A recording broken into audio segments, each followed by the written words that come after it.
যেখানে আমরা পিকনিক করতে গেছিলাম সেই জায়গাটা আজকে আপনাদের ভালোভাবে দেখাবো। দেখুন এখানে পিকনিক স্পটে যাওয়ার জন্য কতটা গভীর বনে ঢুকছি দেখুন। চারিদিকে কত বড় বড় গাছ। বাচ্চারা তো এখন খেলাধুলা প্রায় সব ভুলেই গেছে, তো সব মোবাইল নিয়ে এখন ব্যস্ত। আর এই বাচ্চারা দেখুন কি কিউট।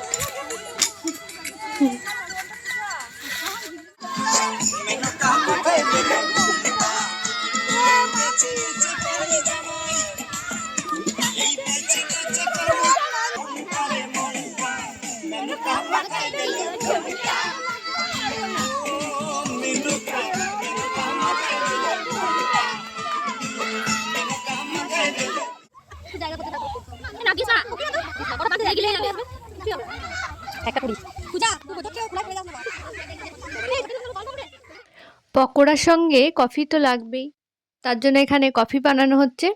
আর কফি খাওয়ার কিছুক্ষণ পর বিরিয়ানি। বিরিয়ানি একটু আলু দিয়ে মাখিয়ে রায়তা দিয়ে কেমন লাগবে বুঝতে তো পারছেন। চলুন আমি খেতে থাকি। খাওয়ার পর আবার একটু টুইস্ট আছে।